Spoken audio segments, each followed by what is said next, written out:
Welcome student. देखिए, आज ये टॉपिक मैं आप लोगों को समझा देना चाह रहा हूँ, थर्मल इक्विलिब्रियम। ठीक है ना। इस टॉपिक का क्या मतलब है इसको समझ लीजिए।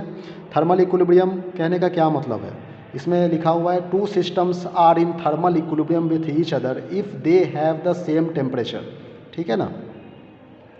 दो सिस्टम है, दोनों ही थर्मल इक्विलिब्रियम में है, एक दूसरे के थर्मल इक्विलिब्रियम में है। If they have the same temperature, यदि दोनों सेम टेम्परेचर पर है, ठीक है, दोनों दो ऑब्जेक्ट है, दोनों यदि सेम टेम्परेचर पर है तो two systems are in thermal equilibrium with each other, वो दोनों ही एक दूसरे के थर्मल इक्विलिब्रियम में होगा।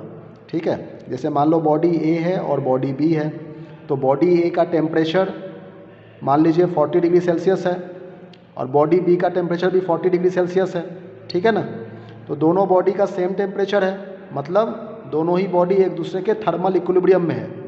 तो थर्मल इक्विलिब्रियम कहने का यही मतलब होता है। ठीक है। तो यही बात इसमें लिखी हुई है। अब नेक्स्ट जो है वो हम लोग पढ़ लेते हैं थर्मोडायनामिक इक्विलिब्रियम। ये क्या होता है इसको भी समझ लेते हैं। ठीक है। ये नेक्स्ट टॉपिक है हमारा थर्मोडायनामिक इक्विलिब्रियम।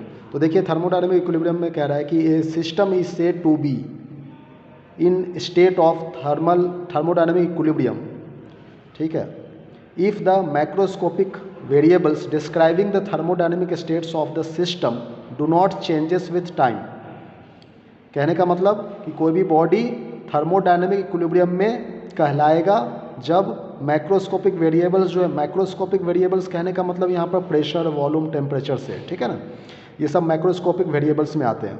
तो जिसका microscopic variables pressure, volume, temperature, वो उस थर्मोडायनेमिक्स सिस्टम के स्टेट्स को रिप्रेजेंट मतलब उसके रिप्रेजेंट तो कर ही रहा है, लेकिन टाइम के साथ में वो चेंज नहीं हो रहा है। ठीक है। तो हम लोग कहेंगे कि थर्मोडायनेमिक इक्विलिब्रियम में है। टाइम के साथ में किसी भी थर्मोडायनेमिक सिस्टम मतलब गैस का टेम्परेचर, वॉल्यूम, प्रेशर, ये सब यदि चेंज नहीं हो रहा है, मतलब वो सिस्टम, वो गैस थर्मोडायनेमिक इक्विलिब्रियम में है। यही कहने का मतलब है। ठीक है। यहाँ पे कह रहा है system in a state of thermodynamic equilibrium possesses mechanical, thermal and chemical equilibrium simultaneously. ठीक है ना। ये नेक्स्ट लाइन में कह रहा है मतलब सिस्टम मतलब गैस थर्मोडायनेमिक इक्विलिब्रियम में तभी रहेगा जब उसमें मैकेनिकल हो, चाहे थर्मल हो, चाहे केमिकल इक्विलिब्रियम, सब कुछ साथ में, सब कुछ इक्विलिब्रियम में रहेगा। है कि नहीं। Thank you very much.